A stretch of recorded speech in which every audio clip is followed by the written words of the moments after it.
கர்த்தர் தம்முடைய ஜனத்தை நெகிழ விடாமலும் தம்முடைய சுதந்திரத்தை கைவிடாமலும் இருப்பார். ஹல்லேலூயா. யாரெல்லாம் கர்த்தருடைய ஜனம்? ஹல்லேலூயா. நாமெல்லாம் யாரு? கர்த்தருடைய ஜனம். கர்த்தர் தம்முடைய ஜனத்தை நெகிழ விடாமலும் தம்முடைய சுதந்திரத்தை கைவிடாமலும் இருப்பார். அப்படின்னா அவர் நான் உங்களை என்றைக்குமே கைவிட மாட்டேன் என்று சொல்லுகிறார். கர்த்தர் ஒருவரையும் கைவிட மாட்டார். ஆனால் அது உண்மையா? கண்டிப்பா அது உண்மை.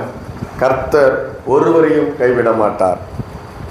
ஆனால் அதற்கு சில கட்டளைகள், நிபந்தனைகள் கொடுக்கப்பட்டிருக்கிறது. அல்லேலூயா.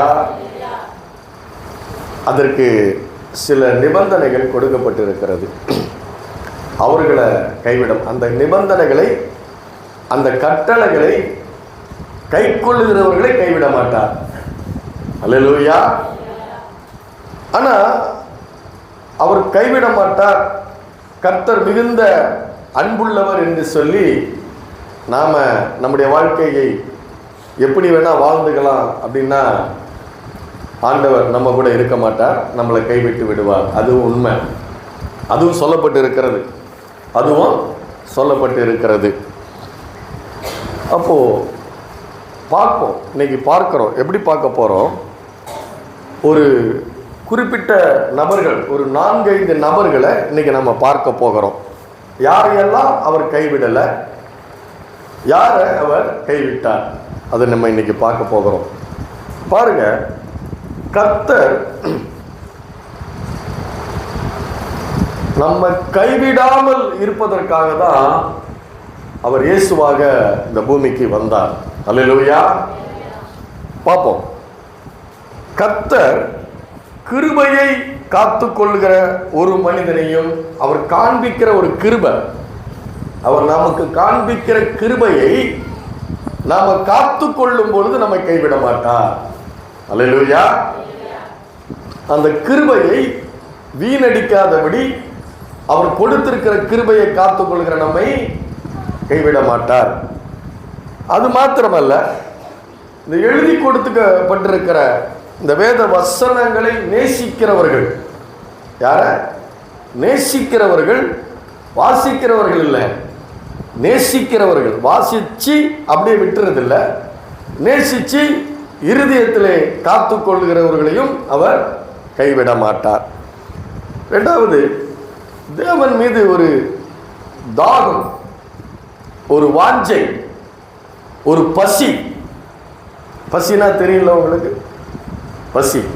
அது போல இந்த கர்த்தரை நாம விரும்பினோம்னா அந்த ஒரு தாகம், ஒரு வாஞ்ச, ஒரு நம்ம பசிச்சா எதை விரும்பி சாப்பிடுவோம், அது போல அந்த கர்த்தர் மேல நம்ம ஒரு பசியோடு இருக்கிறோமா, தாகத்தோடு இருக்கிறோமா, வாஞ்சோடு இருக்கிறோமா, அவர்களை அவர் கைவிட மாட்டார். அவருடைய ஜனத்தையும் கைவிட மாட்டார். அதை முதல்ல சொல்லிட்டேன். அது மாத்திரமல்ல, ஓய்வு நாளை பரிசுத்தமாய் ஆசரிக்கிறவர்களையும் அவர் கைவிட மாட்டார். துதிக்கிற ஜனம், அவரை துதித்து ஆராதித்து துதிக்கிற ஜனத்தையும் அவர் கைவிட மாட்டார். நீதிமானையும் கைவிட மாட்டார். அல்லேலூயா. அதாவது நீதிமான்னா தேவனுடைய பார்வையில், யாருடைய பார்வையில்? என் பார்வையில் இல்லை, உங்கள் பார்வையில் இல்லை, தேவன் அவருடைய பார்வையில் நீதிமானாக இருக்கிறவனை கைவிட மாட்டார். கடைசியா பரிசுத்தவானையும் அவர் கைவிட மாட்டார். ஹல்லேலூயா.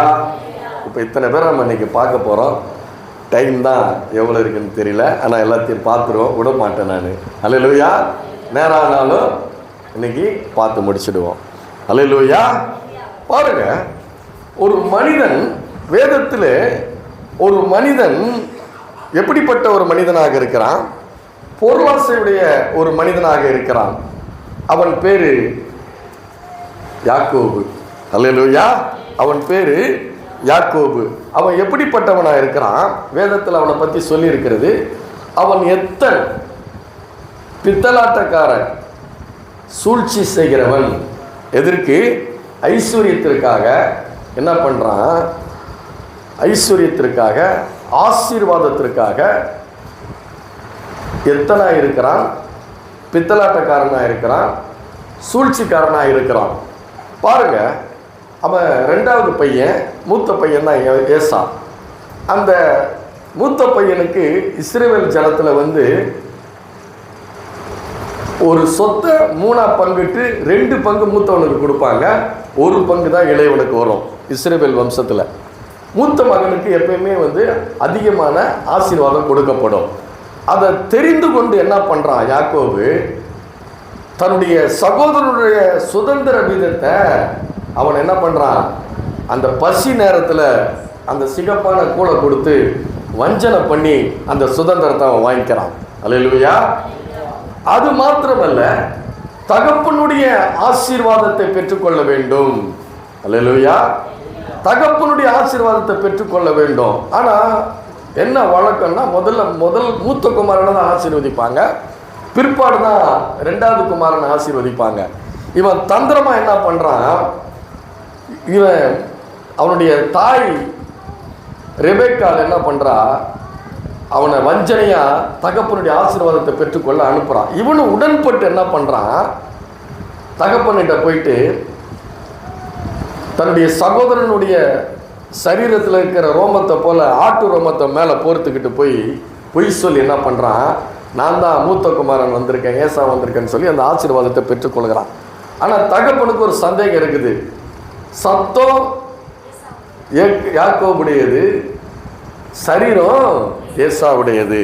அவனுக்கு ஒரு சந்தேகம் இருக்குது. அது மாத்திரமல்ல, அவன் கேட்குறான், தகப்பன் கேட்குறான் ஈசாக்கு, உனக்கு இந்த உணவு எவ்வளோ சீக்கிரமாக எப்படி கிடைச்சதுன்னு கேட்குறான்.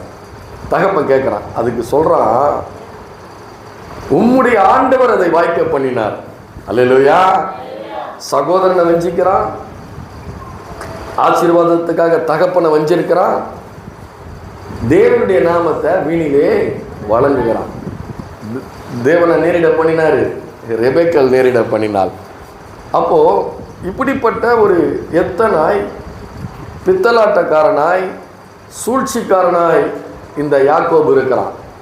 அப்போது யாக்கோபுக்கு இப்படி பண்ணினதுனால ஏசாவுக்கு கோபம் வந்துடுது. கோபம் வந்த உடனே ஏசா அவனை கொலை செய்ய தேடுகிறான். எல்லாத்தையும் இப்படி ஆசீர்வாதத்தையும் வாங்கிட்டான்,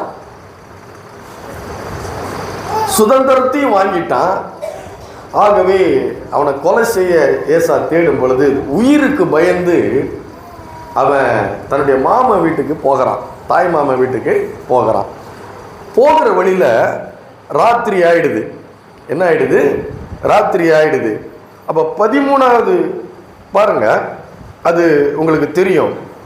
அப்போ 13வது வசனம், ஆதியாகமம் 28ஆம் அதிகாரம் 13வது வசனம். அங்கே என்ன பண்ணுறா? ராத்திரி ஆயிடுது, ஒரு கல்லை தலைக்கு வச்சு தூங்குறான்.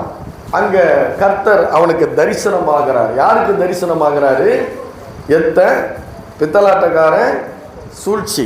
இந்த மனுஷனுக்கு தேவன் தரிசனமாகி அவர் ஒன்று சொல்றாரு பாருங்க. 13ஆம் வசனம் படிங்க.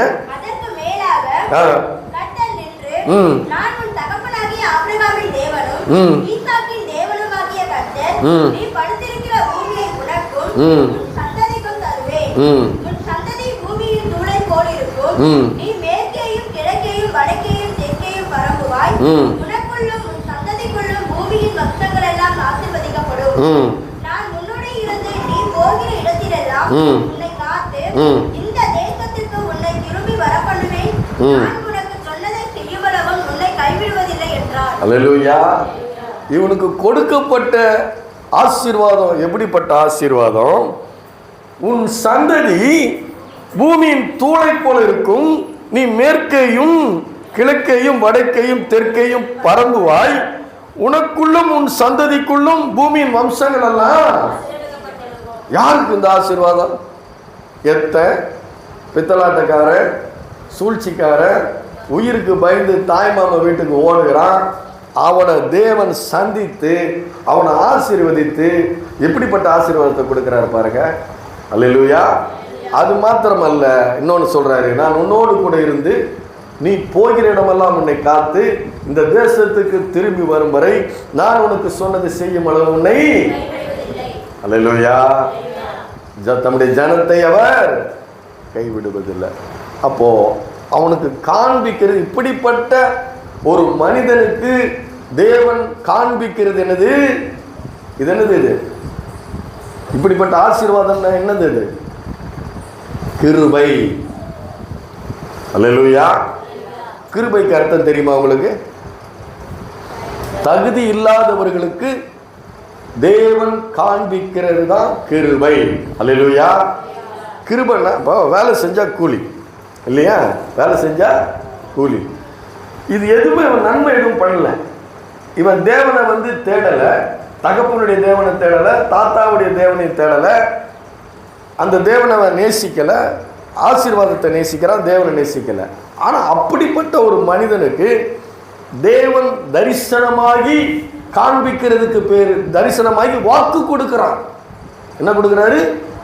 வாக்கு கொடுக்கிறார். உன்னை ஆசீர்வதிப்பேன்றாரு, நான் உன்னோடு கூட இருப்பேன்றாரு, நீ போகிற இடமெல்லாம் உன்னோட கூட இருந்து திருப்பி இங்கே உயிரோட உன்னை வர்ற வரைக்கும் நான் உன்னை காப்பாற்றுவேன்றாரு. தகுதி இல்லாதவனுக்கு தேவன் காட்டுவது தான் கிருபை. அல்லேலூயா. கிருபை. ஒரு பாவியான மனுஷனுக்கு தேவன் காட்டுவது தான் என்னது? கிருபை. அப்ப அந்த கிருபையான வார்த்தையை யாக்கோபு கேட்கிறான்.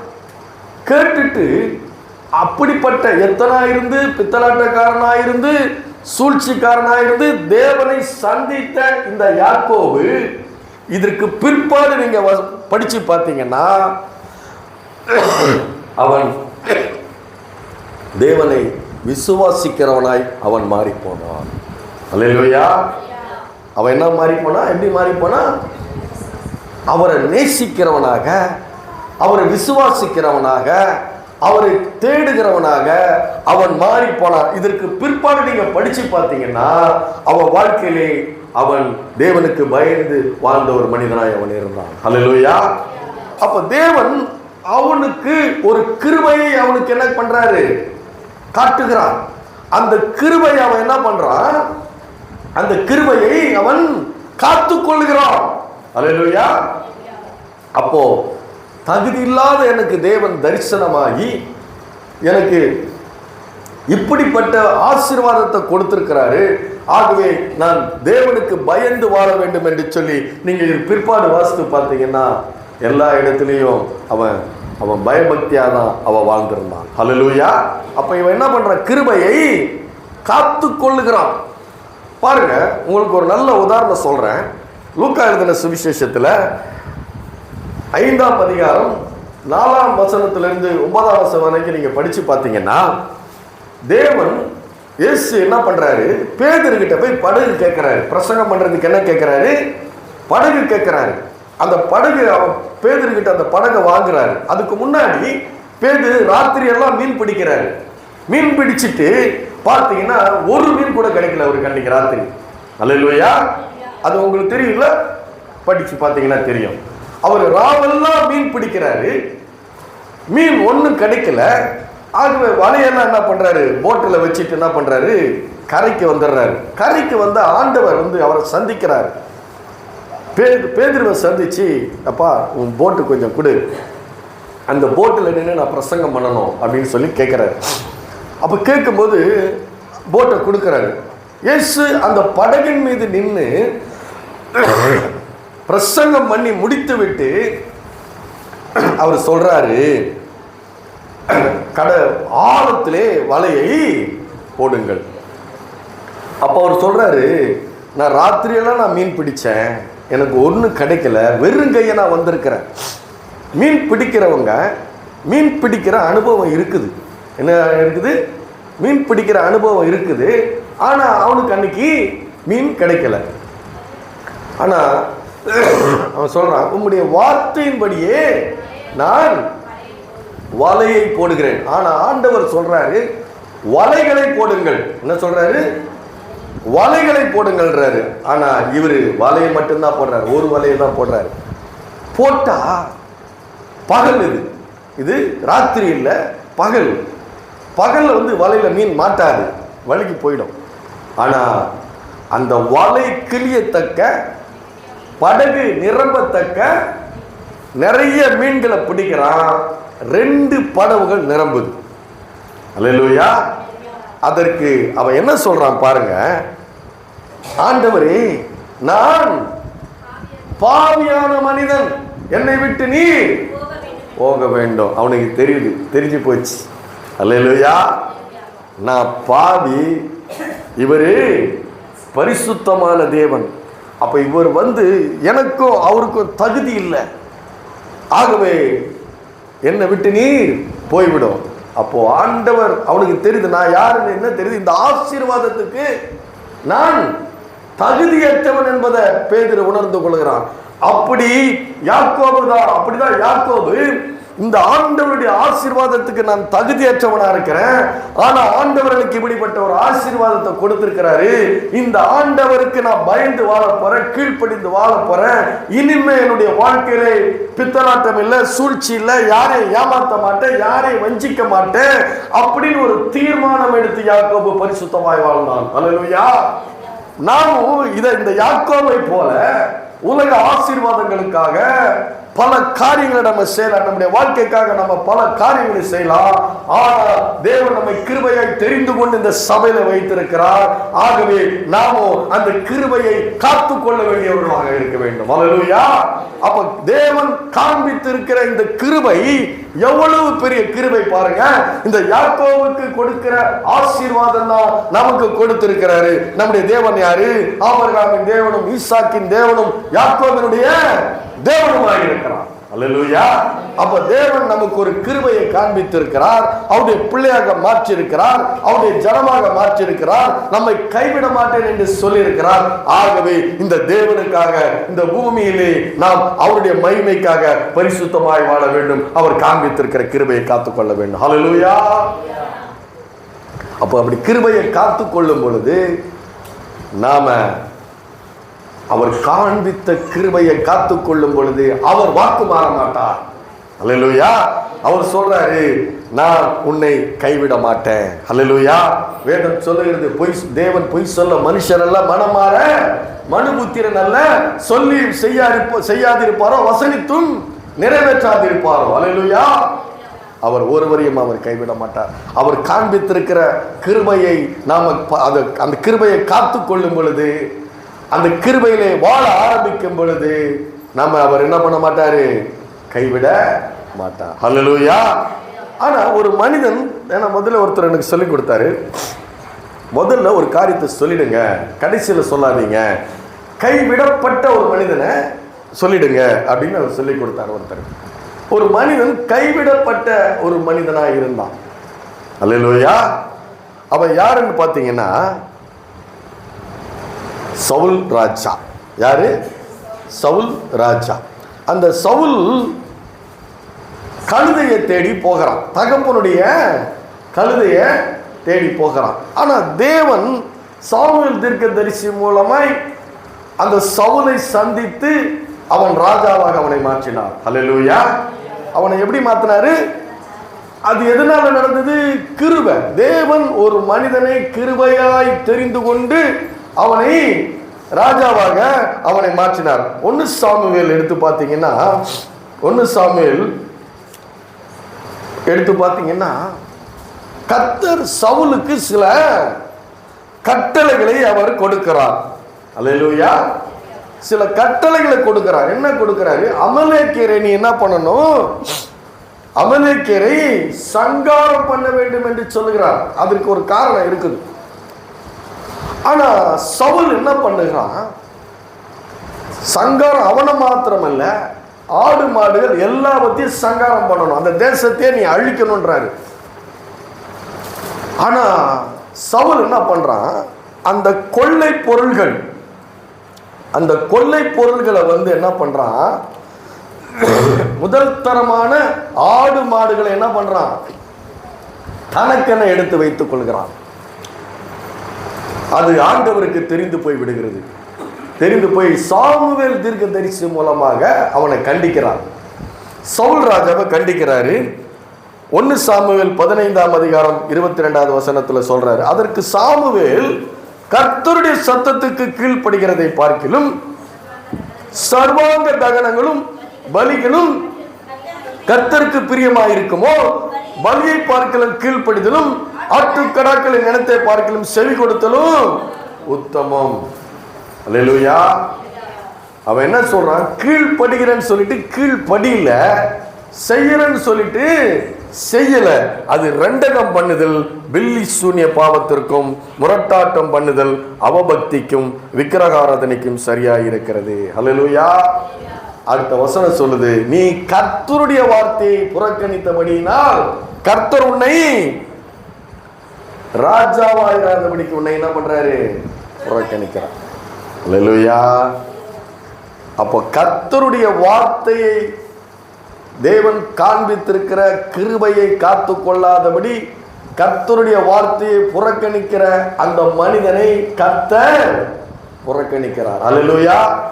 என்னை கனம் பண்ணுகிறவர்களை நான் கனம் பண்ணுவேன், என்னை கனயினம் பண்ணுகிறவர்கள் கனயினம் பண்ணப்படுவார்கள். அல்லேலூயா.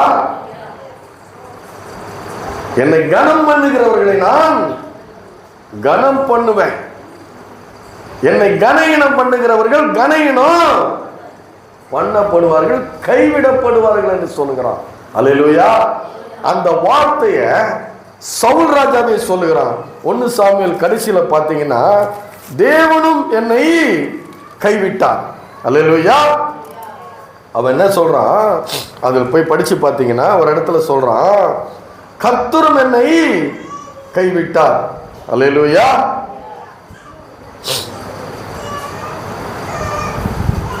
அவன் சொல்றான் கடைசியில 21 சாமுவேல் 25ஆம் அதிகாரத்தில் என்ன பண்றான்? கர்த்தரும் என்னை கைவிட்டார் என்று அவன் சொல்லுகிறான். அல்லேலூயா. தேவனும் என்னை கைவிட்டார். அப்ப பாருங்க, தேவன் கிருபையை காண்பித்து அந்த கிருபைக்கு கீழ்ப்படியாதபடி, அந்த கிருபைக்கு பாருங்க 1 சாமுவேல் 28ஆம் அதிகாரம் எடுங்க. 1 சாமுவேல் 28ஆம் அதிகாரத்தில்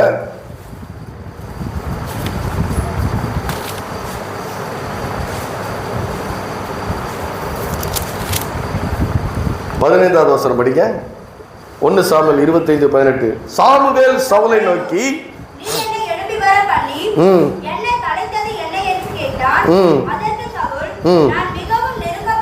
அதற்கு சவுல், நான் மிகவும் நெருக்கப்பட்டிருக்கிறேன், பெலிஸ்தர் எனக்கு விரோதமாக யுத்தம் பண்ணுகிறார்கள். அல்லேலூயா. என்ன சொல்றான் பாருங்க, தேவனும் என்னை ஏன் கைவிட்டாரு? தேவனுக்கு கீழ்ப்படியில, தேவனுடைய வார்த்தையை புறக்கணிக்கிறான், தேவனுடைய சத்தத்துக்கு செவி கொடுக்கல. என்ன, நான் ராஜாவா இருக்கிறேன். அல்லேலூயா. ராஜாவாக்குனது யாரு? கர்த்தர். அல்லேலூயா. அப்போ அவனை என்ன பண்றாரு? கைவிடப்பட்டான். அப்போ கர்த்தருடைய வார்த்தைக்கு கீழ்ப்படியலன்னா, கர்த்தருடைய கட்டளைகளுக்கு பயந்து நடக்கலன்னா, கர்த்தரை கனம் பண்ணலன்னா, கர்த்தர் என்ன பண்ணுவாரு? கைவிடுவார். ஹல்லேலூயா. அடுத்து பார்த்தீங்கன்னா இன்னொரு மனிதன் மோசே. மோசே வந்து மிகப்பெரிய ஒரு தீர்க்கதரிசி. மோசே மூலமாக தேவன் பல பலத்த அற்புதங்களை செய்தார். அல்லேலூயா. மோசே மூலமாக தேவன் பலத்த அற்புதங்களை செய்கிறாரு. எல்லோருடைய கண்களுக்கு முன்பாக மோசே பெரியவனா இருக்கிறான். யாரா இருக்கிறான்? எல்லோருடைய கண்களுக்கு முன்பாக மோசே பெரியவனா இருக்கிறான். அப்போ மோசே வந்து மரணம் அடைகிறான். மரணம் அடைஞ்ச உடனே அதற்கு அடுத்து ஒரு ஆளை ஆண்டவர் ஏற்பாடு பண்ணுகிறார். யோசுவாவை ஏற்பாடு பண்ணுகிறார். அப்போ அவர் சொல்றாரு, யோசுவாவுக்கு ஒரு இருதயத்தில் ஒரு கலக்கம். என்ன கலக்கம்னு பார்த்தீங்கன்னா, என்ன கலக்கம்னு பார்த்தீங்கன்னா, மோசே இவ்வளோ பெரிய மனுஷன், எல்லாரும் அவருக்கு பயந்தாங்க, எல்லாரும் அவருக்கு கீழ்ப்படிஞ்சாங்க. ஏன்னா தேவனோடு கூட அவர் பேசியிருக்கிறார். யார் கூட பேசியிருக்கிறாரு? மோசே தேவனோடு கூட பேசியிருக்கிறாரு. நான் ஒரு சாதாரண ஒரு பணிவிடைக்காரனாக இருக்கிறேன். மோசேக்கு பணிவிடைக்காரனாக இருக்கு. இந்த எப்படி இருக்குது? இந்த உள்ள எப்படி இருக்குது? அவனுக்கு இருக்குமா இருக்காதா? இருக்கும். ஆரம்பத்தில் என் ஆரணியில் பிரசங்கம் பண்ண விட்டாங்க. மைக்கு நடுங்குது. அல்லேலூயா. நான் நடுங்குறேன், எனக்கு வேர்த்து ஊத்துது. என்னன்னா, அவரு ஒரு ஃபயரான மனுஷன், ஒரு அக்னி. அவரு அப்படிப்பட்ட ஒரு மனுஷன். அவரு பிரசங்கம் பண்ணியிருக்கிறாரு. ஜனங்க உட்காந்து கேட்குறாங்க. அதை என்ன பண்ணுறாங்க? கவனமாக கேட்குறாங்க. நான் பேசுனா கேட்பாங்களா அந்த இடத்துல? ஏன்னா நான் புதுசு, அப்போதான் மைக்கை ஃபஸ்ட்டு பிடிக்கிறேன். மைக்கு நடுங்குது, நானும் நடுங்குறேன். அதை ஒரு சகோதரி சொன்னாரு, நீ பிரசங்கம் பண்ணும்போது மைக்கு நடுங்கிச்சு, நீயும் நடுங்க. அப்போ உள்ள என்ன இருக்குது நமக்கு? அல்லேலூயா. ஒரு கலக்கம் இருந்துச்சு. அது போல யோசுவாவுக்கு ஒரு கலக்கம். மோசேக்கு இருக்கிற ஸ்தானத்தில் இப்போ நான் சொல்றேன், என்னை 2 வாரம் இங்கே பிரசங்கம் பண்ண அனுப்பிட்டாங்க. எனக்கு தயக்கம்தான். அல்லேலூயா. நான் சபையினுடைய மேய்ப்பனா அவர் இருக்கிறாரு. என்னை 2 வாரம் அனுப்புகிறாங்களே, யாரெல்லாம் என்ன நினைக்க போகிறாங்கன்னு தெரியல. நான் எந்த கஷ்டமும் இங்கே படுறதில்லை. நேராக பிரசங்கம் பண்ணிட்டு போயிடுறேன். உங்களை நான் சந்திக்கிறதில்ல, எதுவும் நான் பண்ணுறதில்ல. ஆனால் ஏன் எனக்கு அனுப்புனாங்க? எனக்கு கொஞ்சம் தயக்கம்தான். சரி, இருந்தாலும் தலைமைக்கு கட்டுப்பட்டணும்னு சொல்லிட்டு கட்டுப்பட்டு இங்கே வந்திருக்கிறேன். அப்போது இப்படிப்பட்ட சூழ்நிலை தான். ஒரு மனுஷனுடைய இறுதியம் அப்படிப்பட்டதாக தான். தயக்கங்கள் இருக்கும், கலக்கங்கள் இருக்கும். அப்போது யோசுவாவுக்கு ஒரு தயக்கம். என்ன தயக்கம்? அவர் இருந்த ஸ்தானத்தில் நான் எப்படி இருக்க முடியும்? அவர் தேவனோடு முகமுகமாய் பேசின தேவ மனுஷன். அவர் ஸ்தானத்தில் நான் எப்படி இருக்க முடியும்? அது மாத்திரமல்ல, இந்த 30 லட்சம் ஜனங்களை நான் எப்படி வழி நடத்த முடியும் அப்படின்னு சொல்லி அவருக்கு ஒரு இருதயம் கலக்கம். அது பெரிய பொறுப்பு அவருக்கு கொடுக்கப்பட்டிருக்கிறார். அப்ப ஆண்டவர் பேசுகிறார். கர்த்தர் யோசுவாவோட பேசுகிறார். என்ன பேசுறாரு? இந்த நியாயப்பிரமாண புஸ்தகம் உன் வாயை விட்டு பிரியாது இருப்பதாக, இதில் உள்ளவர்கள் எல்லாம் செய்யும்படி நீ கவனமாயிரு, புத்திமானாய் நடந்து கொள், அப்பொழுது உன்னுடைய வழியை வாய்க்கை செய்வாய். அல்லேலூயா. ஆண்டவர் அவருடைய உள்ளத்தை பார்த்து, இருதயத்தை பார்த்து என்ன சொல்றாரு? நீ அந்த ஸ்தானத்தை அடைய வேண்டும் என்றால், இத்தனை லட்சம் ஜனங்களை நீ வழி நடத்த வேண்டும் என்றால், மோசே இருக்கிற இடத்துக்கு நீ வர வேண்டும் என்றால், உன்னுடைய வாயிலும் இருதயத்தில் என்ன இருக்க வேண்டும்? இந்த நியாய பிரமாண புஸ்தகம் உன் வாயை விட்டு பிரியாது இருக்க வேண்டும். ஆதியாகமும், யாத்திராகமும், லேவியராகமும், எண்ணாகமும், உபாகமும், இந்த 5 புத்தகங்களை நீ படித்து தியானி. அல்லேலூயா. ஆண்டவர் கொடுத்தது ஒன்னே ஒண்ணுதான் கொடுத்தார் அவனுக்கு. இந்த 5 புத்தகங்களை நீ தியானி, இதை படி. இதை படிச்சு பார்க்கும்போது என்னுடைய வல்லமை விளங்கும், என்னுடைய மேன்மை விளங்கும், என்னுடைய மகத்துவம் விளங்கும், என்னுடைய மாட்சிமை விளங்கும், என்னுடைய கிருபை விளங்கும். நான் உன்னோடு கூட இருப்பேன். நீ பலம் கொண்டு திடமனதாயிரு, பலம் கொண்டு திடமனதாயிரு, திகையாதே, கலங்காதே, நான் உன் தேவன் என்று அவர் சொல்லுகிறான். அது சொன்னது மாத்திரமல்ல, நான் உன்னை விட்டு விலகுவதும் இல்லை, நான் உன்னை கைவிடுவதும் இல்லை, நீ உயிரோடு இருக்கும் நாள் ஒருவன் உனக்கு முன்பாக எதிர்த்து நிற்பதில்லை என்றார். அல்லேலூயா. இதெல்லாம் அவனுக்கு கொடுக்கப்பட்ட வார்த்தைகள். என்னது? அவனுக்கு கொடுக்கப்பட்ட வார்த்தைகள். எப்பேற்பட்ட வார்த்தைகள் பாருங்க. வானத்தி பூமியை உடையவராக அந்த கர்த்தாதி கர்த்தர், ராஜாதி ராஜன், தேவாதி தேவன் ஒரு உடன்படிக்கை பண்ணுகிறார். நான் உன்னை விட்டு விலகுவதில்லை, நான் உன்னை. அது ஒன்னே ஒண்ணுதான். இந்த நியாயப்பிரமாண புஸ்தகம் உன் வாயை விட்டு பிரியாது இருப்பதால். அப்போ அவனுக்கு 3 தடவை சொல்றாரு. நீங்க யோசுவா 1ல படிச்சீங்கன்னா, பலங்கொண்டு திடமனதாயிரு, பலங்கொண்டு திடமனதாயிரு, பலங்கொண்டு திடமனதாயிரு சொல்லிட்டு அவர் என்ன சொல்றாரு? இந்த புஸ்தகத்தை நீ தியானி. ஏன் தியானிக்க சொல்றாரு? ஏன் இந்த வார்த்தையை படிக்க சொல்றாரு? வேதம் சொல்லுகிறது, தேவனுடைய வார்த்தை ஆவியாயும் ஜீவனாயும் இருக்கிறது. அல்லேலூயா.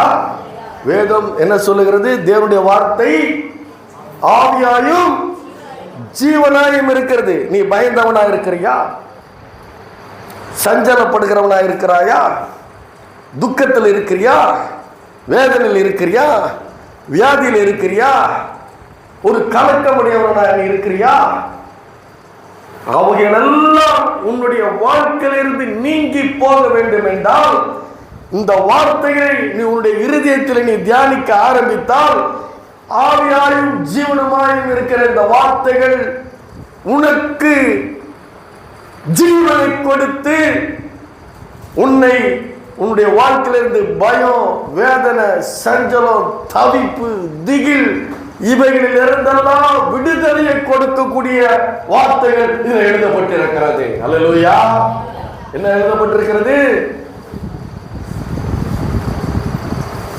உங்களுக்குள்ள ஒரு பயம் வரும் பொழுது, ஒரு சூழ்நிலை உங்களுக்கு எதிராய் ஒரு சூழ்நிலை இருக்கும் பொழுது, ஆட்டோல ஒரு வசனம் படிச்சீங்கன்னா, நான் உன்னை விட்டு விலகுவதில்லை, நான் உன்னை கைவிடுவதில்லை என்ற வசனம் உனக்கு முன்னால போற ஆட்டோல படிச்சீங்கன்னா உன் இருதயத்துல ஒரு சந்தோஷம் வருதா இல்லையா? உணர்ந்திருக்கிறீங்களா இல்லையா? ஏன்னா அது தேவனுடைய வார்த்தை. அல்லேலூயா.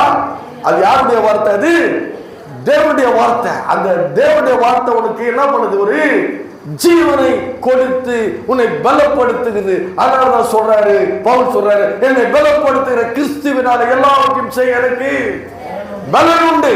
வேதம் சொல்லுகிறது, இன்னொரு இடத்துல சொல்லுகிறது, தேவனை பத்தி சொல்லுது, தேவனுடைய வார்த்தையை பத்தி சொல்லுது. அவன் என்ன சொல்லுது? நல்லா கவனிங்க. உம்முடைய சகல பிரஸ்தாபங்களை பார்க்கிறோம் அப்படின்னா, அவர் செய்திருக்கிற சகல காரியங்களை பார்க்கிறோம், அவருடைய வார்த்தையை மகிமைப்படுத்தி இருக்கிறார். அல்லேலூயா. இவைகள் எல்லாம் மகிமைப்படுத்தப்பட்ட வார்த்தைகள். அல்லேலூயா. அவர் வாயிலிருந்து ஒரு வார்த்தை வந்துச்சுன்னா அந்த வார்த்தை மகிமைப்படும். எப்போ மகிமைப்படும்? உன்னுடைய வாழ்க்கையில நிறைவேறும் போது அது மகிமைப்படும். அல்லேலூயா. அது யோசுவா படிக்கிறான். படிச்சுட்டு 31 ராஜாக்களை ஜெயிக்கிறான். அல்லேலூயா. இந்த முரட்டாட்டம் உள்ள ஜனங்கள், அல்லேலூயா, இங்க இருக்கிற எல்லாரும் ஒரே மாதிரி குணம் இருக்கிறதா? கிடையாது. நடத்துறதுக்கு தேவனுடைய வார்த்தை தான் வேணும். அல்லேலூயா. அதுதான் இங்க இருக்கிற மேய்ப்பர்களுக்கு பலனை கொடுக்கிறது. எல்லாரையும் கட்டுப்பாட உட்கார வச்சு ஒரு வார்த்தைகளை பிரசங்கம் பண்றேன்னா அது தேவனுடைய வார்த்தை இருக்கனால எல்லாம் கட்டுப்பட்டு உட்கார்ந்து இருக்கிறாங்க. அல்லேலூயா. அப்படிப்பட்ட முரட்டாட்டம் உள்ள ஜனங்கள் 30 லட்சம் ஜனங்களை வச்சு 31 ராஜாக்களை ஜெயிச்சு அவன் சொல்றான், நாங்கள் வீட்டார போக வேண்டாம், கர்த்தரையே சேவிப்போம். அல்லேலூயா. 24ஆம் அதிகாரத்துல சொல்றான். முதல் அதிகாரத்துல என்ன சொல்லப்பட்டிருக்கிறது?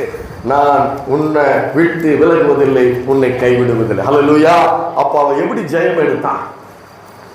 கர்த்தருடைய வார்த்தை என்ன பண்றான்? கேட்கிறான், படிக்கிறான், தியானிக்கிறான். அல்லேலூயா. அப்ப என்ன நடக்குதாங்க? அல்லேலூயா. அவன் ஜெயம் எடுக்கிறான், ஜெயம் எடுக்கிறான். கர்த்தர் அவனை கைவிட்டாரா?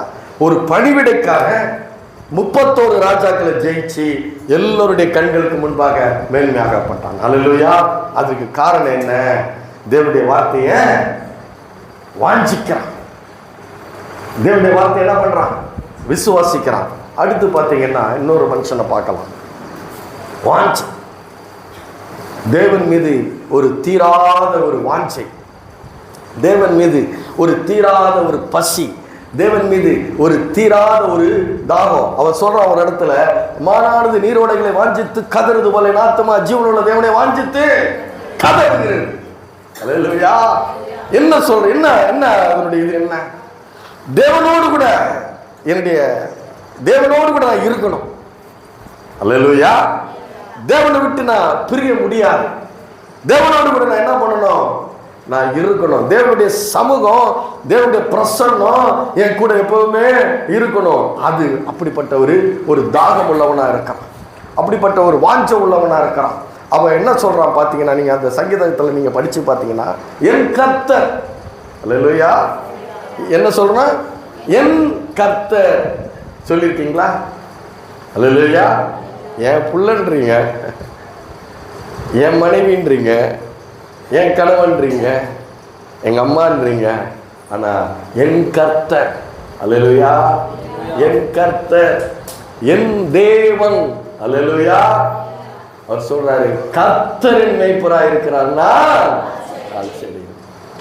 அல்லேலூயா. கர்த்தரின் மேய்ப்பராய் இருக்கிறார்னா தாழ்ச்சி. இதுதான் ஒரு கர்த்தர் எப்படிப்பட்டவர், கர்த்தர் எவ்வளவு வல்லமை உள்ளவர் என்பது தன்னுடைய இருதயத்தினுடைய ஆழத்துல எப்பவுமே வைத்திருக்கிறான். அப்படி வைத்து இருக்கிறதுனால இருதயத்துல யாரையும் வைக்கல, எதையும் வைக்கல. தகப்பனும் தாயும் கைவிட்டாலும் கர்த்தர் என்னை சேர்த்துக் கொள்வார். அல்லேலூயா. இருதயம் பூரா கர்த்தராலே நிறைந்திருக்கிறவனாய் இருக்கிறதுனால கர்த்தர் மேல அவனுக்கு ஒரு தீராத வாஞ்ச, தீராத ஒரு தாகம், தீராத ஒரு பசி, அப்படிப்பட்ட ஒரு மனிதனா இருக்கிறான். ஆனா மனிதர்களால் புறக்கணிக்கப்பட்டவனா இருக்கிறான். அல்லேலூயா. ஒதுக்கப்பட்டு தள்ளப்பட்டு ஒதுக்கப்பட்டவனா இருக்கிறான். ஏன்னா 10 பைசா பிரயோஜனம் இல்லை. எப்போ பார்த்தாலும் கர்த்தர்ன்றான், எப்போ பார்த்தாலும் தேவன்ன்றான், எப்போ பார்த்தாலும் அவர் மேய்ப்பராக இருக்கிறார், எனக்கு அவர் தான் மேய்ப்பராக இருக்கிறாருங்கிறான். அப்படி ஒரு வாஞ்சா இருக்குது. குடும்பத்தில் 8 பேரில் இவன் 8வது ஆளாக இருக்கிறான். மீதி 7 பேரால் வீட்டுக்கு லாபம். இவனால் 10 பைசா பிரயோஜனம் இல்லை. ஆளுங்க என்ன பண்ணுறாங்க, ஒரு 10 ஆடை கொடுத்து போய் காட்டில் மேய்ச்சிட்டு வாழ்றாங்க. அல்லேலூயா. ஆடு மேய்க்கிறது இங்கே சொல்லுவாங்க, காட்டில் கஷ்டம். அல்லேலூயா. காட்டு ஆடையும் காப்பாற்றி ஆகணும், தன்னையும். ஏன்னா மிருகங்கள் இருக்கு, துஷ்ட மிருகங்கள் இருக்கு. கரடி வருது, சிங்கம் வருது ஒரு தடவை. ஆனா அங்கதான் சொல்றான், கர்த்தரின் மேய்ப்பராக இருக்கிறான்னா. அல்லேலூயா.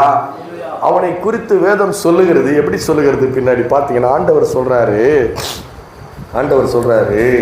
2 சாமுவேல் 7ஆம் அதிகாரம் எடுங்க. 2 சாமுவேல் 7ஆம் அதிகாரம் 8-9 படிங்க. 2 சாமுவேல் 7-8-9 படிங்க.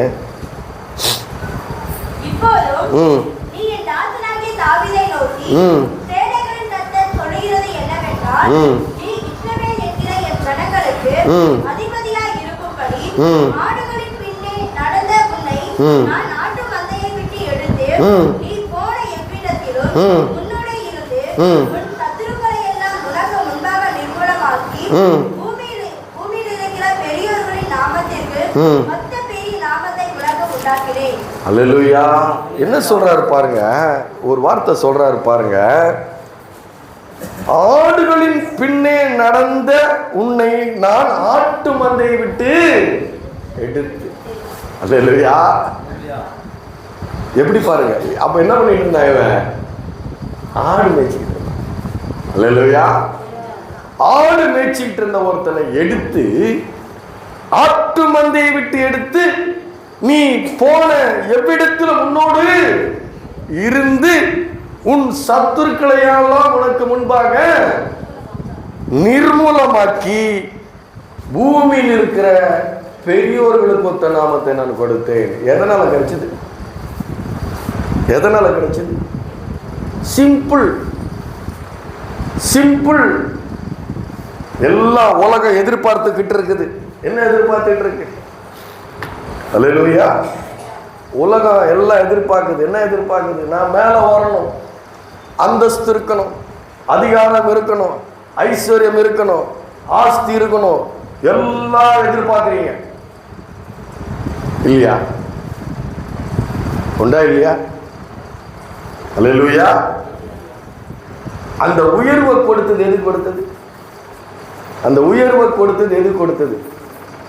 ஒன்னே ஒண்ணுதான், என் கர்த்தர். அல்லேலூயா. என் தேவன் யாரு? வானத்தி பூமி உடையவர் யாரு?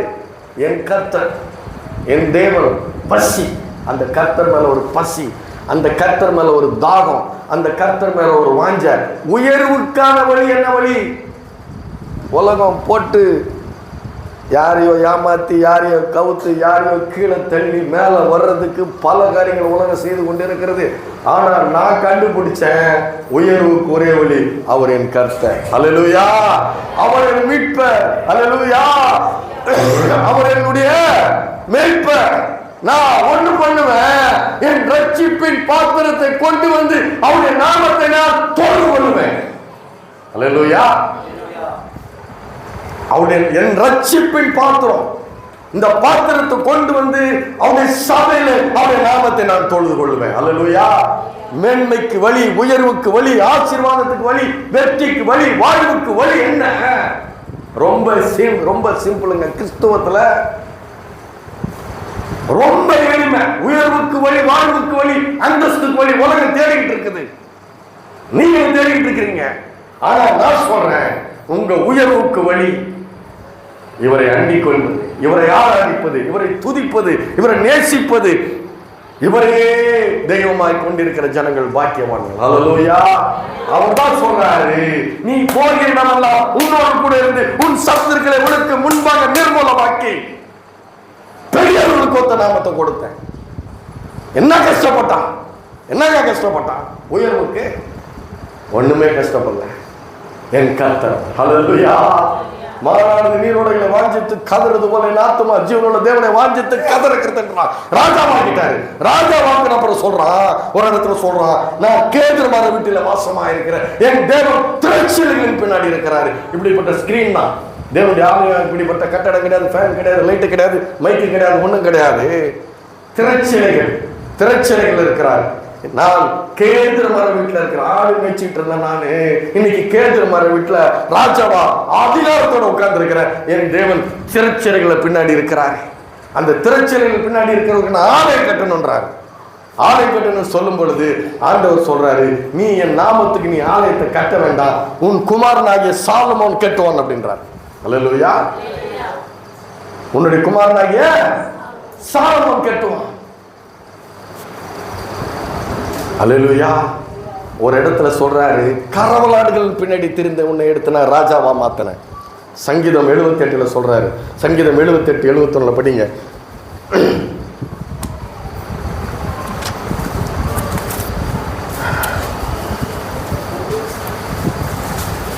சங்கீதம் 78, 71 70 படிங்கம்மா.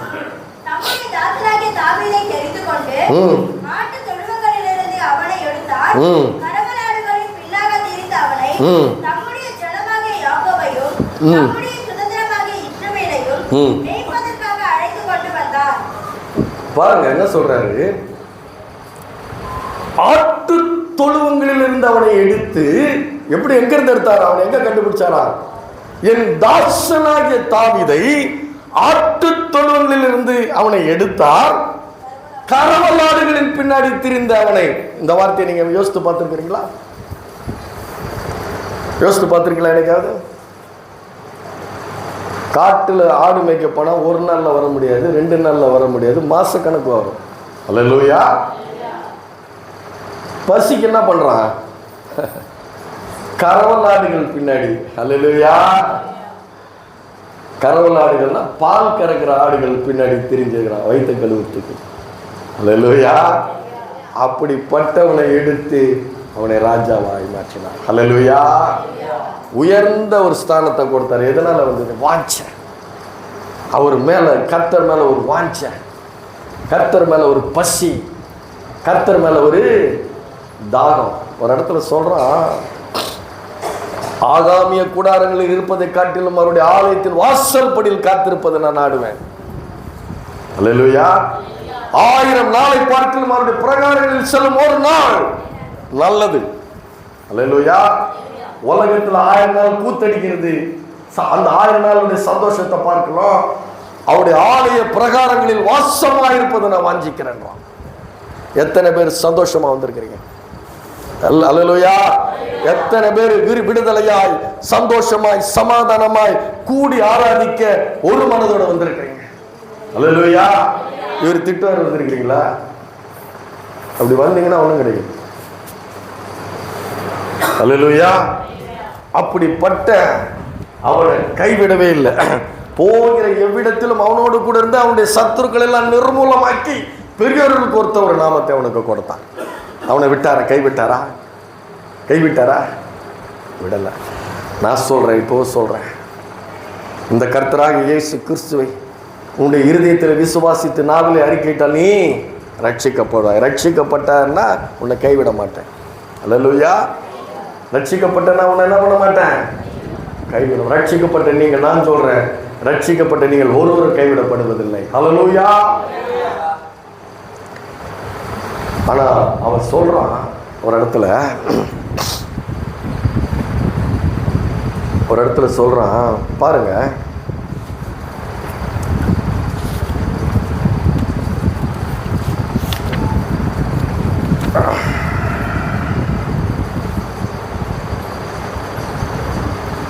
1 ராஜாக்கள்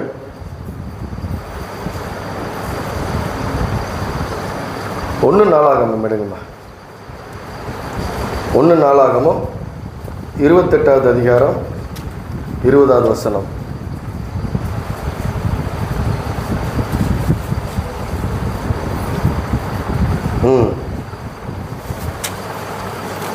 அல்லேலூயா. படிங்க. 1 நாளாகமம் 28:20.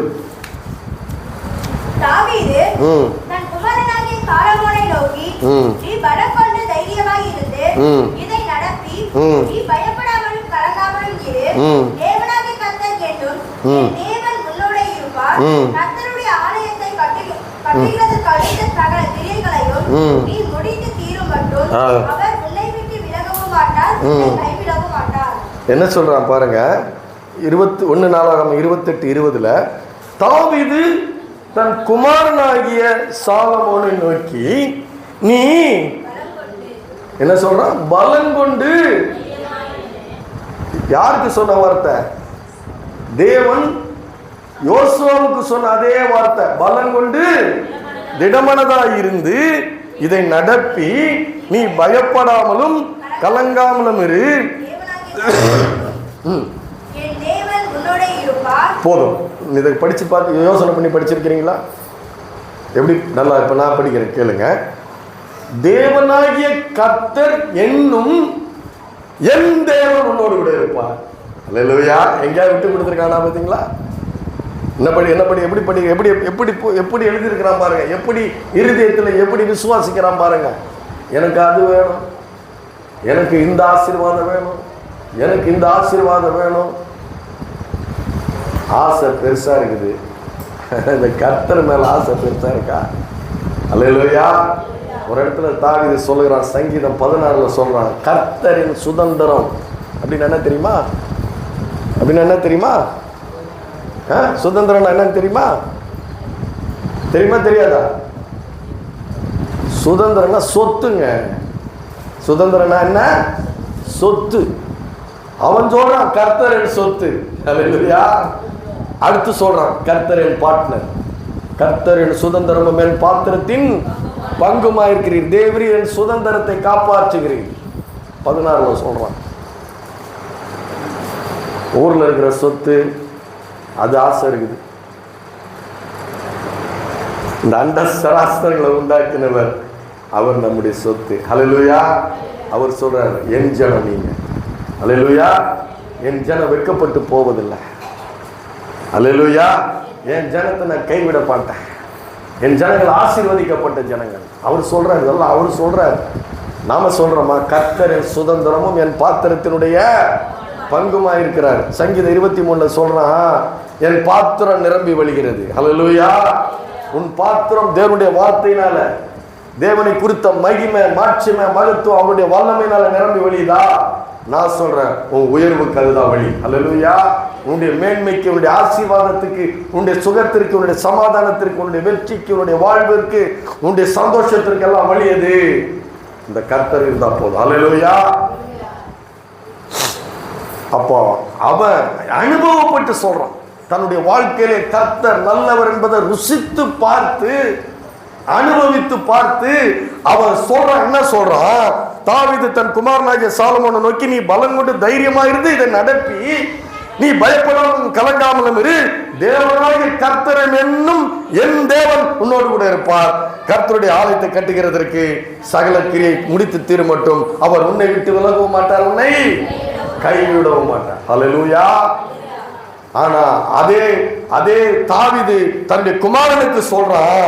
என்ன சொல்றான்? 9ஆம் வசனத்துல சொல்றான், நீ அவரை தேடினால் உனக்கு அவர் தென்படுவார், நீ அவரை விட்டு விட்டால் உன்னை என்றைக்கும் கைவிடுவார். சொல்லிட்டான். அதையும் சொல்லிட்டான். நல்ல தகப்பன். அல்லேலூயா. நல்ல ஒரு தகப்பன். 1 நாளாகமம் 28:9 சொல்றான், நீ அவரை தேடினால் அவர் உனக்கு தென்படுவார், நீ அவரை விட்டு விட்டால் அவர் உன்னை என்றைக்கும். அல்லேலூயா. ஒரு தகப்பன் தன்னுடைய தேவன் எப்படிப்பட்ட தேவன் என்பதை சொல்லிக் கொடுக்கிறான். தன்னுடைய மகனுக்கு சொல்லிக் கொடுக்கிறான். அவர் கை விடுவார்ன்றதை சொல்றான். அவர் கைவிடவும் மாட்டார். ஏன், எப்ப கைவிட மாட்டாரு? அல்லேலூயா. நீ அவருடைய நினைவுகளின் அவருடைய கட்டளைகளை நீ கை கொண்டால் உன்னை கைவிட மாட்டார். அல்லேலூயா. அப்போ இந்த தகப்பன் இப்படிப்பட்ட ஒரு தகப்பனாய் அவர் இருந்தார். அல்லேலூயா. அதே மாதிரி அவர் சொல்றாரு என் ஜனம் அப்படின்னு சொல்றாரு. என்ன சொல்றாரு? என் ஜனம். நம்மள என்ன சொல்றாரு? என் ஜனம், என் ஜனத்தை நெகிழ விடாமலும் கைவிடாமலும் நான் இருப்பேன் அப்படின்னு சொல்றாரு. சொல்லிட்டு ஒன்று சொல்றாரு, அது யார் அவருடைய ஜனம் எப்படிப்பட்ட ஜனம்? அல்லேலூயா. அவருடைய ஜனம் எப்படிப்பட்ட ஜனம்? நாம் எப்படிப்பட்ட ஜனமாக இருந்தோம்? அக்கிரமத்திலையும் பாவத்திலையும் இருந்தோம். நம்ம அங்கிருந்து மீட்டெடுத்திருக்கிறார். அல்லேலூயா. அக்கிரமத்திலையும் பாவத்திலையும் நீங்கள் எப்படின்னு தெரியல, நான் பாவி. அல்லேலூயா. நான் பாவியாக இருந்து தான் மீட்கப்பட்டேன். இந்த பாவியின் மீது அவர் கிருபையாக தான் இருக்கிறாரு. இன்னை வரைக்கும் என்னை வழி நடத்திக்கிட்டு இருக்கிறாரு. ஆகவே நான் அவருக்கு முன்பாக பாவியாக இருந்தேன், அவர் என்னை மீட்டெடுத்தார். அல்லேலூயா. அந்த மீட்டெடுத்தது அவருடைய ஜனம் என்று என்னை காட்டுகிறது. அல்லேலூயா. அவர் மீட்டெடுத்ததுனால நான் யாரையும் ஆராதிச்சுட்டு இருந்தேன், யாரையும் நம்பிக்கிட்டு இருந்தேன், யாரையும் விசுவாசிச்சுட்டு இருந்தேன்.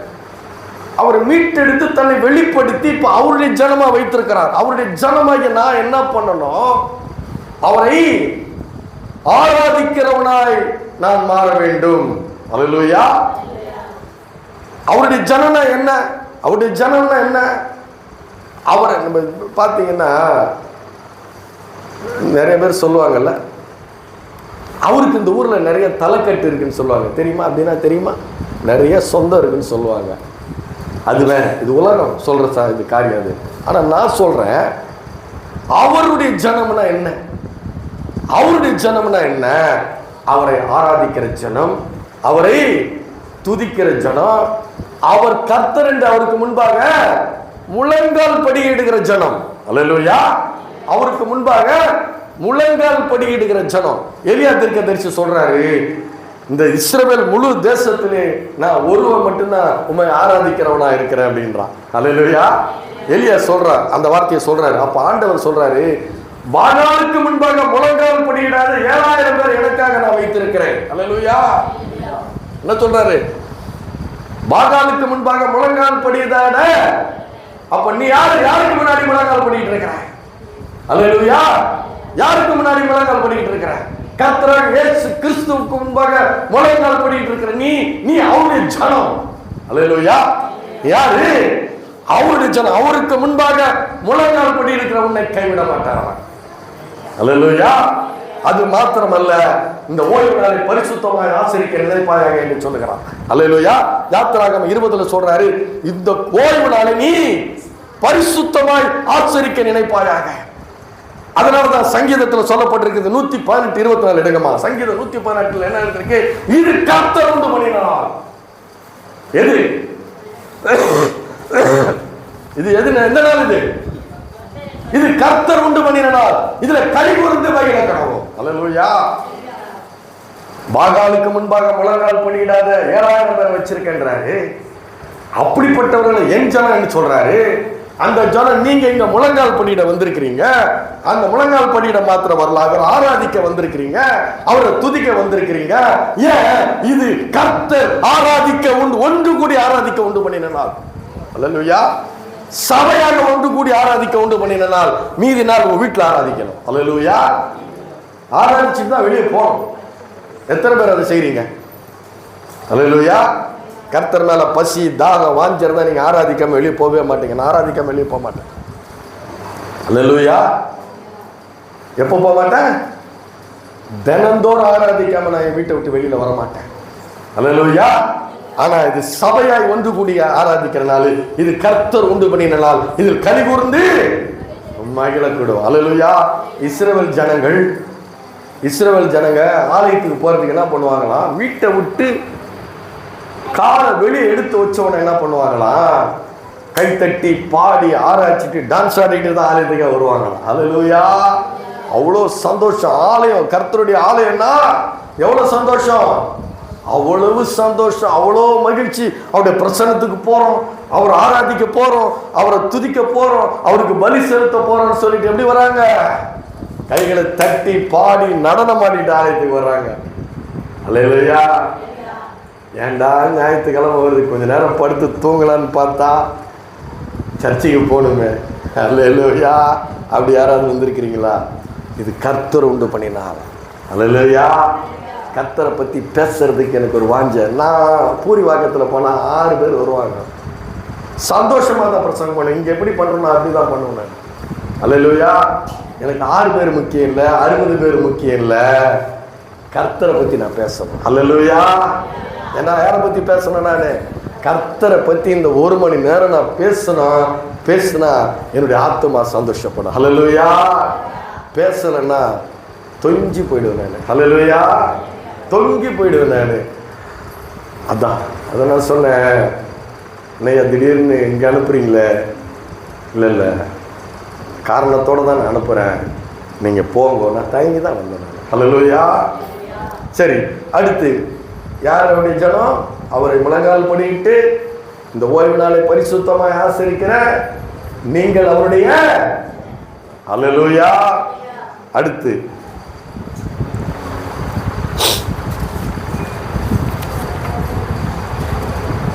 துதிக்கிறவர்களை அவர் கைவிட மாட்டார். அல்லேலூயா. துதிக்கிறதுன்னா காலையிலும் துதிப்பேன், மாலையிலும் பாடிடுறோம் இல்ல, பாடிடுறோம். ஆனால் சங்கீதக்காரன் சொல்லுகிறான், கர்த்தரை நான் எக்காலத்திலும். எக்காலத்தில் என்ன தெரியுமா? வாழ்விலும் தாழ்விலும் துதிக்க முடியுமா? அல்லேலூயா. பவுல், சீலா 2 பேருமே அப்போஸ்தலர் 16 எடுத்து வச்சுக்கோமா. பாருங்க, பவுலும் சீலாவும் அடி வாங்கியிருக்காங்க. அடி வாங்கினதுன்னா சாதாரண அடியில், முட்டிக்கு முட்டி தட்டி போலீஸ் அடி வாங்கியிருக்கிறாங்க. அல்லேலூயா. வலி எப்போ அதிகமாகும்? காலையில் அடி வாங்கியிருக்கிறான், காலையில் கீழே விழுந்துடுறோம், இல்லை மத்தியானம் கீழே விழுந்துடுறோம், முட்டியில் அடிபட்டு இருக்குது. வலி எப்போ அதிகமாகும்? சூரியன் மறைய சந்திரன் ஆரம்பிக்க நான் வலி என்ன ஆகணும்? விண்ணு விண்ணு விண்ணு விண்ணு விண்ணுன்னு தெரியும். நடு ராத்திரிலாம் என்ன பண்ணோம்? வலி தாங்க முடியாது.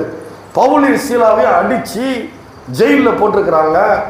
நடு ராத்திரியிலே பவுலும் சீலாவும் தேவனை துதித்தார்கள். அல்லேலூயா. துதிக்கிற ஜனம், உன்னுடைய வலி, உன்னுடைய வேதனை, உன்னுடைய வாழ்க்கையில இருக்கிற போராட்டம், சஞ்சலம், தவிப்பு, சோதனை, வேதனை, இப்படிப்பட்ட நேரங்களில் கூட நீ இந்த கர்த்தரை நீ துதித்து ஆராதிக்கும் பொழுது உன்னுடைய துதியினுடைய சத்தத்துக்கு பிசாசுடைய வாழ்க்கையில கொண்டு வந்திருக்கிற போட்டிருக்கிற எல்லா துன்பங்களையும், துயரங்களையும், கஷ்டங்களையும், மன வேதனைகளையும் அந்த பிசாசு என்ன பண்ணுவான்? ஒரு வழியா போட்ட பிசாசு 7 வழியா ஓடுவான், தெரிச்சு ஓடுவான். அல்லேலூயா. அப்போ அந்த சூழ்நிலையில கூட இந்த தேவனை உன்னால் மனதார துதிக்கிற உன்னை கர்த்தர் கைவிட மாட்டான். அல்லேலூயா. கர்த்தர் கைவிடல. பவுலும் சீலாவும் துதிச்சவன சிறை கதவுகளாம் உடைஞ்சி சிறையெல்லாம் நடுங்குது. அல்லேலூயா. பிசாசுடைய சிறை உன்னுடைய சிறை இருப்பை மாற்றும். அந்த பிசாசுடைய சிறை இருப்பை உன்னுடைய துதி என்ன மாத்தோம். அல்லேலூயா. கர்த்தர் பவுலும் சீலாவின் நடு ராத்திரில விட்டாரா? கைவிட்டாரா? அல்லேலூயா. விடல. பவுலும் சீலாவும் துதித்தார்கள், சிறையெல்லாம் ஆகி போச்சு, அதிர்ந்து போச்சு. அல்லேலூயா. துதிக்கிற ஜனத்தை அவர் கைவிட மாட்டார். அல்லேலூயா. நீதிமானையும் கைவிட மாட்டார். யாரை கைவிட மாட்டாரு? நீதிமானை கைவிட மாட்டார். யோபு ஆதியாகமம் 7ஆம் அதிகாரத்தில் ஆண்டவர் சொல்லுகிறாரு, நோவாவை பார்த்து சொல்றாரு, இந்த சந்ததி இந்த முழு சந்ததியிலும் உன்னை நான் நீதிமானாக கண்டேன். என்ன பண்றாரு? முழு சந்ததியிலும் உன்னை நான் நீதிமானாக கண்டேன். 7ஆம் அதிகாரம் லாஸ்ட்ல போய் படிங்க. நீதிமானாக நான் கண்டேன் என்று சொல்லுகிறார். அல்லேலூயா. அந்த நீதிமான கைவிட்டாரா? கைவிடல. பேழையை உண்டு பண்ண சொல்றாரு. பேழையை உண்டு பண்ணி பேழைக்குள்ள போ, உன் குடும்பம், அவனால் அவனுடைய குடும்பத்தை காப்பாற்றினார். அல்லேலூயா. அந்த ஒரு நீதிமானால அவனுடைய பிள்ளைகளும் அவனுக்கு காப்பாற்றப்பட்டார்கள். நீதிமானை கர்த்தர் கைவிட மாட்டார். என்ன போட்டிருக்குது? அவனை உந்த சந்ததியில உன்னை நீதிமானாய் கண்டு, அல்லேலூயா, காண வேண்டும். கர்த்தருடைய பார்வையிலே நீ நீதிமானாய் காண வேண்டும். உன் பார்வையில் இல்ல, என் பார்வையில் இல்ல, கர்த்தருடைய பார்வையில நீ நீதிமானாய் காண வேண்டும். அல்லேலூயா. கர்த்தருடைய பார்வையில் எது நீதியோ அது சரி. அல்லேலூயா. ஒரு பிரசங்கம் பண்ண, நூற்றுக்கு அதிபதியை பத்தி ஒரு பிரசங்கம் பண்ண. லூக்கா எழுதின சுவிசேஷத்துல நூற்றுக்கு அதிபதியை பார்த்து சொல்றாங்க, இயேசு கிட்ட வந்து நூற்றுக்கு அதிபதிக்கு ரெக்கமெண்ட் பண்றாங்க, இவன் உம்மிடத்தில் தயவு பெற பாத்திரனா இருக்கிறான். என்ன பாத்திரனா இருக்கிறானா?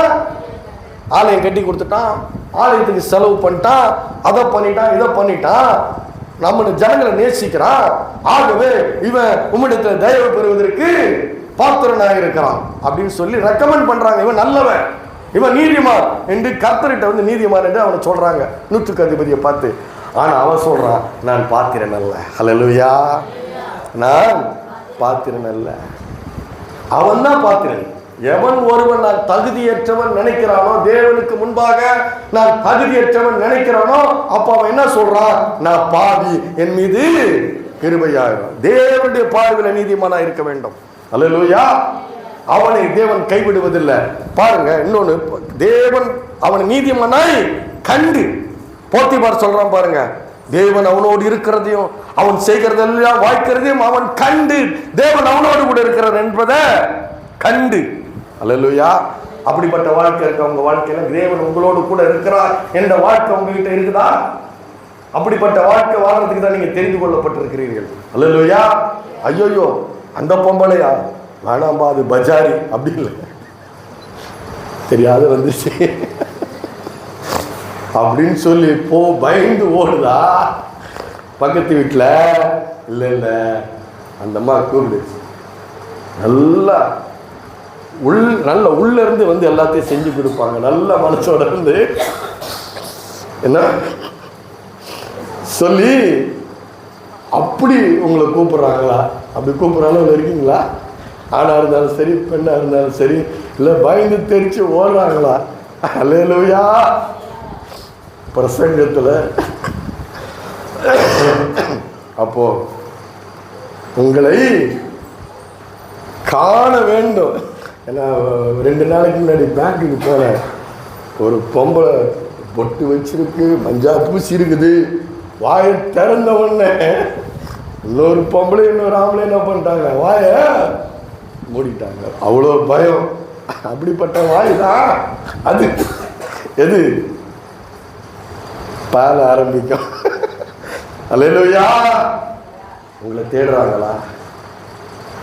அவங்க வந்தா நல்லா உதவி பண்ணுவாங்க, நல்லா ஜெபிப்பாங்க, நம்மளுக்காக ஜெபிப்பாங்க, நம்மளை தேடுவாங்க. அப்படி உங்களை காண்றாங்களா? கிறிஸ்தவ வாழ்க்கை என்பது உங்களை தேடி கண்டு அழைக்கிற ஒரு வாழ்க்கையா அது இருக்க வேண்டும். அல்லேலூயா. அவரை கூப்பிடுப்பா, அவர் அந்த அம்மாவை கூப்பிடுப்பா, அந்த அந்த நபரை கூப்பிடுப்பா. அப்படிப்பட்ட ஒரு பரிசுத்தமான வாழ்க்கை நம்மளை தேடணுங்க. இந்த பூமியில் இருக்கிற ஜனங்கள் நம்மை தேடி நாடக்கூடிய அப்படிப்பட்ட ஒரு பரிசுத்தமான வாழ்க்கை வாழ்றதா கிறிஸ்தவ வாழ்க்கை. அதுதான் கர்த்தருக்கு மகிமையை கொண்டு வருங்க. உங்க கர்த்தரை நீங்க எப்படி வெளிப்படுத்துவீங்க? எப்படி வெளிப்படுத்துவீங்க? புறஜாதி ஆசீர்வாதமா இருக்கா, நீங்கள் ஆசீர்வாதமா இருந்தா வெளிப்படுத்த முடியுமா? உன்னுடைய தேவன் யார் என்பதை உன்னில காண வேண்டும். அந்த தேவன் உன்னில மகிமைப்பட வேண்டும். அல்லேலூயா.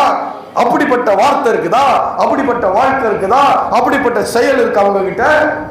அதான் கிறிஸ்தவ வாழ்க்கை. அல்லேலூயா. கிறிஸ்தவ வாழ்க்கைன்றது மேன்மை உள்ள வாழ்க்கை. அல்லேலூயா. பார்த்தாலே பயந்து ஐயோ வேணான்னு சொல்ற வாழ்க்கை இல்லை. கூப்பிடு. அல்லேலூயா. ஏன்? நீ உப்பு நீ போட்டதா ருசி. அல்லேலூயா. நீதான் மலை மேல் இருக்கிற பட்டணம், நீதான் விளக்கு தண்டின் மேல இருக்கிற விளக்கு, நீதான் உப்பு, இந்த உலகத்துக்கு நீதான் உப்பு, நீதான் ருசி கொடுக்கிறவன். அதான் சொல்ற, உலகத்துக்கு உப்பா இருக்க, உலகத்துக்கு வெளிச்சமா இருங்க, மலை மேல இருக்கிற பட்டணமா இருங்க. அல்லேலூயா. ஐயோ, இந்த ஆள் வந்து பிரசங்கத்துக்கு கூப்பிட்டா சொந்த கதையை பேசி வெந்ததை தின்னுட்டு நொந்ததை பேசிட்டு போயிடுவான். இது ஒரு பழமொழி. அல்லேலூயா. கையெத்தும் கும்பிடக்கூடாது. வேண்டாம் பார்த்தால் எனக்கு. அல்லேலூயா. வந்தா ஒரு 4 வார்த்தை பேசினா கூட ஆறுதலா தேறுதலா நல்ல வார்த்தை பேசலாம், அவங்கள கூப்பிட்டு சொல்லணும். அல்லேலூயா. மாறி நில்லுன்னு மாறிடுறீங்களா? அப்ப நேற்று வரைக்கும் என்ன? அல்லேலூயா. உன் வாயின் வார்த்தைகளும் இருதயத்தின் தியானமும் தேவனுடைய சமூகத்தில் பிரீதியாக இருக்க வேண்டும். அல்லேலூயா. அடுத்து, பரிசுத்தவானை தேவன் கைவிட மாட்டார். அல்லேலூயா. பரிசுத்தவானை கர்த்தர் கைவிட மாட்டார்.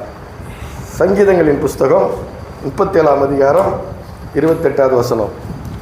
முடிக்க போறேன், ஃப்ரீ ஆயிடுங்க. கர்த்தர் நியாயத்தை விரும்புகிறவர், அவர் தமது பரிசுத்தவான்களை கைவிடுவதில்லை. அல்லேலூயா. கடைசியா வந்தாச்சு. கர்த்தர் நியாயத்தை விரும்புகிறவர், தமது பரிசுத்தவான்களை கைவிடுவதில்லை. கர்த்தருடைய பார்வையிலும் பரிசுத்தம், மனிதர்களுடைய வாழ்விலும் பரிசுத்தம். அல்லேலூயா. பாருங்க, ஒரு மனுஷன் ஒரு வீட்டுக்கு அடிக்கடி வந்துட்டு போறான். யார் வீட்டுக்கு? ஒரு வீட்டுக்கு வந்துட்டு போறான். அவன் தேவனுடைய ஊழியக்காரன். யாருடைய ஊழியக்காரன்? தேவனுடைய ஊழியக்காரன். அந்த ஊழியக்காரன் வந்துட்டு போறத அந்த குடும்பம் பார்க்குது. பார்த்துட்டு என்ன சொல்லுது? இவர் தேவனுடைய பரிசுத்தவான் என்று காண்கிற. ஆனா அவர் வர்றார், அந்த இந்த ஊர்ல இருந்து இன்னொரு ஊருக்கு போறாரு. நடுவில் இந்த ஊர்ல தங்குறாரு, இந்த குடும்பத்துல தங்குறாரு. புரியுதா நான் சொல்றது உங்களுக்கு? நடுவில் இந்த குடும்பத்துல தங்குறாரு. தங்கும் போது அந்த குடும்பம் என்ன பண்ணுது? அவரை பராமரிக்குது. அடிக்கடி அவர் வந்து போறதுனால அந்த குடும்பம் அவரை பார்க்குது. பார்த்துட்டு என்ன சொல்லுது? இவர் பரிசுத்தவான் என்று காண்கிறேன். அல்லேலூயா. எப்படி காண்கிறாரு? இவர் பரிசுத்தவான் என்று காண்கிறேன். ஆகவே இவருக்கு நாம மேல ஒரு வீடு கட்டி, ஒரு கட்டிலு போட்டு, ஒரு மேஜை வச்சு, தண்ணி வச்சு, ஒரு விளக்கு வைக்கணும். அல்லேலூயா. இவர் வந்து ஃப்ரீயா தங்கிட்டு போயிடணும். இந்த பரிசுத்தவானுக்கு எந்த பிரயாசமும் இல்லை. இந்த பரிசுத்தவான் என்று பார்த்து இந்த குடும்பம் என்ன பண்ணுது? அந்த பரிசுத்தவானுக்காக வீடு கட்டி கொடுக்குது. அல்லேலூயா. என்ன கட்டி கொடுக்குது? வீடு கட்டி கொடுக்குது. அப்போ இவருடைய கிரியை, இந்த மனிதனுடைய கிரியை, இந்த வந்து போறாரு இல்லையா, இந்த மனிதனுடைய கிரியை அந்த குடும்பம் என்ன பார்த்துட்டு என்ன சொல்லுது? இவர் பரிசுத்தவான். அல்லேலூயா. இவரை பரிசுத்தவான் என காண்கிறேன்னு சொல்லி இந்த பரிசுத்தவானுக்கு எந்த கஷ்டத்தையும் கொடுக்காம அவன் வந்து தங்கிட்டு போறதுக்கு அழகா என்ன பண்ணுது? வீடு கட்டி கொடுத்து, கட்டில் போட்டு, மேஜை வச்சு, தண்ணி வச்சு, சாப்பாடு கொடுத்து, நம்ம எந்த பிரயாசமும் பண்ணல. அந்த பரிசுத்தவான தேவன் கைவிட்டாரா? கைவிடவே இல்லை. 2 ராஜாக்களினுடைய புஸ்தகம் 4ஆம் அதிகாரம் 9-10 போய் படிங்க. அல்லேலூயா. எலிசா தீர்க்கதரிசிக்கு அவர் பரிசுத்தவான் என்று காண்கிறேன் என்று சொல்லுகிறார். அல்லேலூயா. பாருங்க, பரிசுத்தவான் எப்படிப்பட்டவனா இருக்கணும்? பரிசுத்தவான் ஒளியின் இடத்துக்கு வருகிறவனா இருக்கிறான். அல்லேலூயா. பரிசுத்தவான் எப்படிப்பட்டவனா இருக்கிறான்? யோவான் எழுதின சுவிசேஷம் 3ஆம் அதிகாரம் 20வது வசனம் எடுங்க. யோவானை முடிச்சிட்டேன். யோவான் 3:20. பொல்லாங்கு செய்கிற எவனும் ஒளியை பகைக்கிறான், தன் கிரியைகள் கண்டிக்கப்படாதபடிக்கு ஒளியினிடத்திலே வராதிருக்கிறான். அல்லேலூயா. இதை சுலபமா புரிஞ்சுக்கிற மாதிரி ஒரு உதாரணம் சொல்லி நான் உங்களுக்கு சொல்றேன். 21ஆம் வசனம். சத்தியத்தின்படி செய்கிறவனோ தன் கிரியைகள் தேவனுக்குள்ளாய் செய்யப்படுகிறது என்று வெளியாகும்படிக்கு ஒளியினிடத்துக்கு வருகிறான்.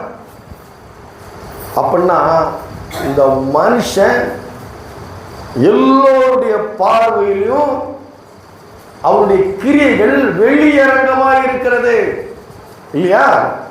அவனுடைய கிரியைகள் வெளியரங்கமாக இருக்கிறது. அதான்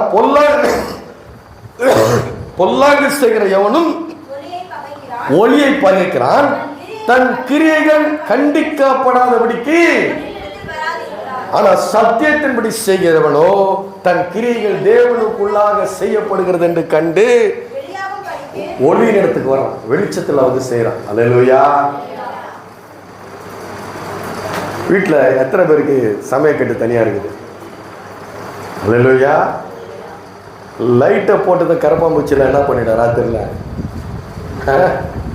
ஓடிடுது, அதுக்கு வெளிச்சம் பிடிக்கல. அல்லேலூயா.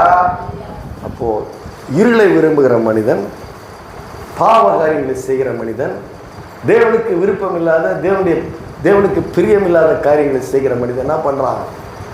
இருளை விரும்புகிறான், இருளான காரியங்களை, பாவ காரியங்களை செய்கிறான். ஆனா எலிசா தீர்க்கதரிசியை பார்த்து அந்த பெண் சொல்கிறார், நம்மிடத்திலே வந்து போகிற இந்த மனிதனை பரிசுத்தவான் என்று காண்கிறேன். எனவே அவனுடைய கிரியைகள் எல்லாம் என்னவா இருக்குது? பரிசுத்தமா இருக்கிறது. அல்லேலூயா. அப்ப அந்த பரிசுத்தவானுக்கு எந்த பிரயாசமும் இல்ல. அவனுக்கு தங்கிறதுக்கு வீடு யார் கட்டி கொடுக்கிறது? எந்த பாரமும் இல்லை, அவர் கட்டி கொடுக்கிறார். அல்லேலூயா. அந்த குடும்பம் கட்டி கொடுக்குது. தேவன் பரிசுத்தவானையும் அவர் கைவிடவே இல்லை. அல்லேலூயா. கடைசியா சொல்லிட்டேன் ஏற்கனவே, சவுல் தேவனுடைய வார்த்தைக்கு கீழ்ப்படியாதனால அவனை கைவிட்டார். அல்லேலூயா. லூக்கா எழுதின சுவிசேஷம் 17ஆம் அதிகாரம் 34, 35, 36 படிங்க. அந்த ராத்திரியில் ஒரே படுக்கையில் படுத்திருக்கிற இரண்டு பேரில் ஒருவன் ஏற்றுக்கொள்ளப்படுவான், மற்றவன் கைவிடப்படுவான். திரிகை திரிக்கிற இரண்டு ஸ்திரீகளில் ஒருத்தி ஏற்றுக்கொள்ளப்படுவாள், மற்றவன் கைவிடப்படுவாள். வயலில் இருக்கிற இரண்டு பேரில் ஒருவன் ஏற்றுக்கொள்ளப்படுவான், மற்றவன் கைவிடப்படுவான் என்று உங்களுக்கு சொல்லுகிறேன் என்றார். அல்லேலூயா. லோத்துவினுடைய மனைவியை நினைத்துக் கொள்ளுங்கள். ஏன்னா அந்த தூதருடைய வார்த்தைக்கு அவன் செவி கொடுக்காம என்ன பண்ணிட்டான்? திரும்பி பார்த்துட்டான். ஆண்டவர் சொல்றார், திரும்பி பார்க்காத, திரும்பி பார்த்துட்டான். அல்லேலூயா. கர்த்தர் யாரெல்லாம் கைவிட மாட்டாரு?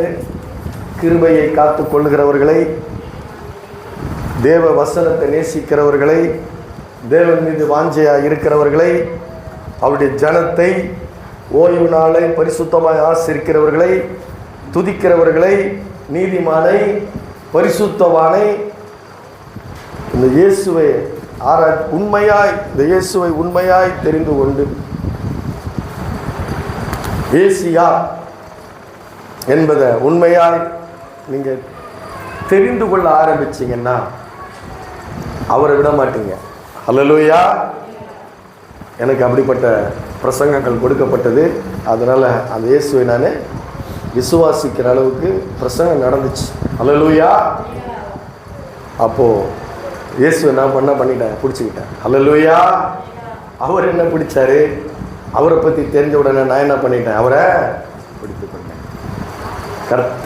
கர்த்தராக இயேசு கிறிஸ்துவனுடைய கிருபையை அறிந்திருக்கிறீர்களே. அல்லேலூயா. அவர் ஐஸ்வர்யம் உள்ளவராயிருந்தும் அவருடைய தரித்திரத்தினாலே நாம் ஐஸ்வர்யவானாகும்படி நம் நிமித்தம் தரித்திரனானார். பவுல் சொல்றாரு. அல்லேலூயா. நம்முடைய கர்த்தராக இயேசு கிறிஸ்துவினுடைய கிருபையை அறிந்திருக்கிறீர்களே, அவர் ஐஸ்வர்யம் உள்ளவராயிருந்தும் அவருடைய தரித்திரத்தினாலே நாம் ஐஸ்வர்யவானாகும்படி நம் நிமித்தம் தரித்திரரானார். சிலுவையில். அல்லேலூயா.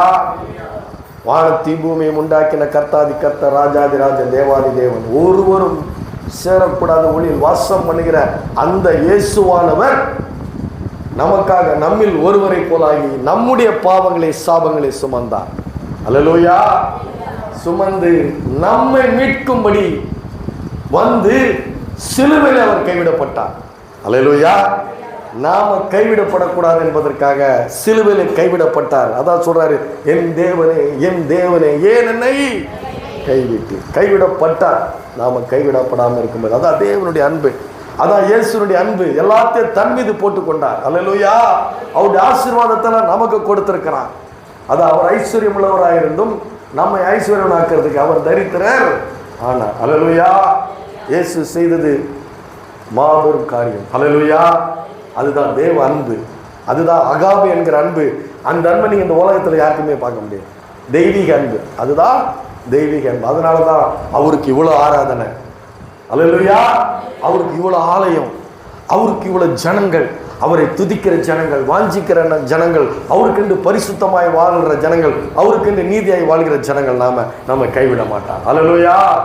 நான் உன்னை விட்டு விலகுவதில்லை, நான் உன்னை என்றும் கைவிடுவதில்லை, நான் உன்னை விட்டு விலகுவதில்லை, நான் உன்னை என்றும் கைவிடுவதில்லை, நான் உன்னை காண்கிற தேவன், கைவிட காப்பே, நான் உன்னை காண்கிற தேவன், கண்மணி போல் உன்னை காப்பே, நான் உன்னை விட்டு விலகுவதில்லை, நான் உன்னை என்றும் கைவிடுவதில்லை, நான் உன்னை விட்டு விலகுவதில்லை, நான் உன்னை என்றும் கைவிடுவதில்லை.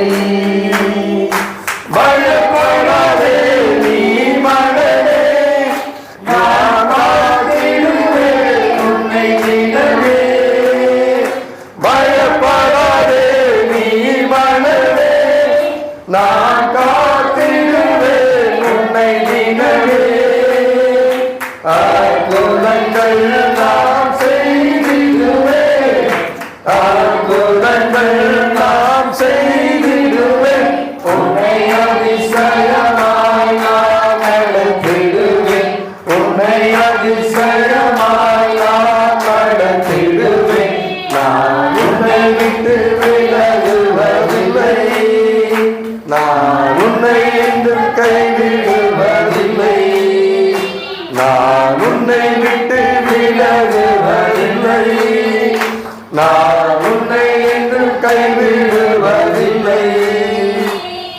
திகழாதே கலங்காதே மனமே, நான் உன்னுடன் இருக்க பயமே, திகழாதே கலங்காதே